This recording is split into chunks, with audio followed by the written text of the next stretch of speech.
Москвадан Казакстанга 5 пересадка үйүңүздөрдөн барып алып кетебиз. Кирди чыкты кылабыз жана жолдо документтериңиздерге да жардам беребиз. Машинабыз таза жана ыңгайлуу. Сиздерди жолдо чарчатпай, аман эсен алып барып келет. Сиздердин кызматыңыздарда өз ишин мыкты билген тажрыйбалуу Эрнис. Андыктан төмөнкү номерлерге чалыңыздар, жазыңыздар. 89 296 544 564 89 250 17 16 16. Биз ар дайым сиздердин кызматыңыздарда 24 саат бою байланыштабыз. Андыктан төмөнкү номерлерге чалыңыздар, жазыңыздар. Москвада каза болгон кыргызстандыктын сөөгү Ошто жерге берилди. Орусиянын борбору Москвада 10 январда каза болгон Кыргызстандын 37 жаштагы жаранынын сөөгү 12 январда мекенине алынып келип, Ошто жерге берилди. Маалыматка ылайык анын сөөгү такси кызматын көрсөтүп жүргөн автоунаасынан табылган жана өлүмүнүн себебин аныктоо үчүн тергөө органдары соттук медициналык экспертиза дайындаган. Маркумду Кыргызстанга алып келүүгө Эмгек, социалдык камсыздоо жана миграция министрлиги жардам берип, бюджеттен 70 000 рубль бөлгөн. Министрлик 2023 чет өлкөлөрдөн мекенине 530 кыргызстандыктын сөөгү алынып келгенин, алардын басымдуу бөлүгү Орусиядан, калгандары Түштүк Кореядан, Туркиядан, Казакстандан алынып келгенин билдирген. Бул үчүн мамлекеттен 57 миллион 610 миң сом бөлүнгөн. Тышкы иштер министрлигинин маалыматына караганда, 2022 жылы чет мамлекеттерден 350 кыргызстандыктын, 2021 жылы 540 адамдын сөөгү жүк 200 болуп келген. Расмий маалымат боюнча Кыргызстандын 800 миң жараны чет өлкөлөрдө эмгек мигранты болуп жүрөт. Бейрасмий маалыматтарда чет жактагы мигранттар 1 миллиондон ашат. Алардын көбү Орусияда. Санкт-Петербургдун түштүгүндө Вайлберстин кампасы өрттөндү. Орусиянын өзгөчө кырдаалдар министрлигинин облустук башкармалыгынын маалыматына ылайык, өрт Москва шоссесинин 153 дарегинде чыккан.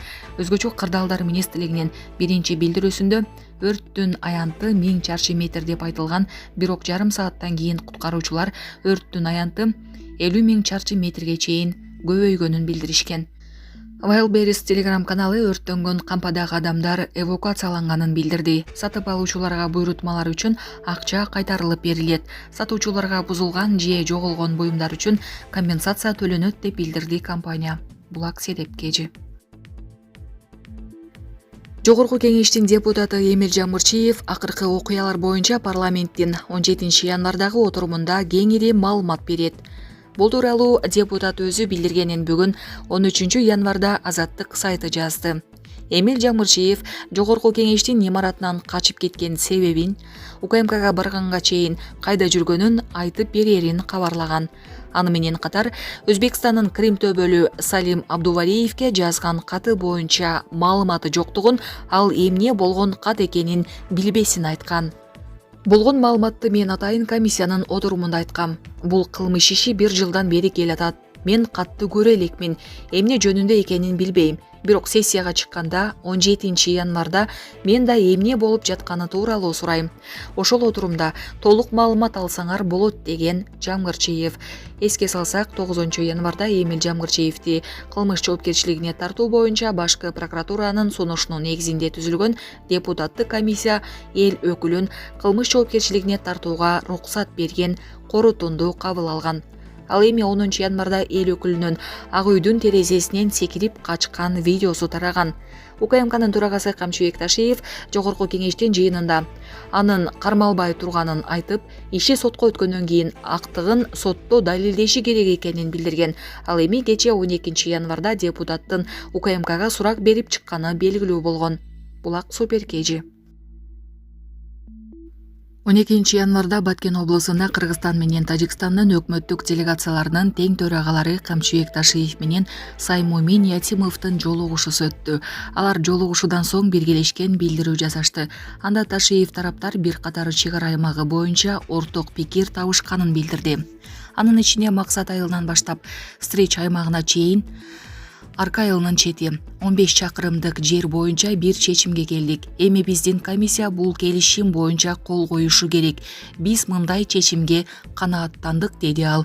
Ятимовдун тараптары Кулунду Максат Арка аймагы боюнча принципиалдуу чечимге келишкенин жана бул боюнча протоколдун долбоору даярдалганын билдирди. Биз Камчыбек Ташиев менен маанилүү учурларды, принципиалдуу маселелерди талкууладык. Мында өтө маанилүү болгон кулунду максат, арка багыты боюнча да сөз болду. Бул боюнча биз протоколдун долбоорун даярдадык. Буга бардык тараптар макул болду.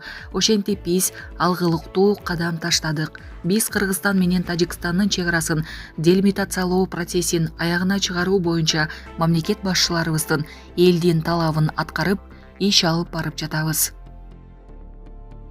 Президент Садыр Жапаров Кыргыз Республикасынын 2024 жылга жана 2025-2026 жылдардын пландык мезгилине бюджети жөнүндө мыйзамга кол койду. Бул тууралуу бүгүн 13 январда мамлекет башчынын маалымат кызматынан билдиришти.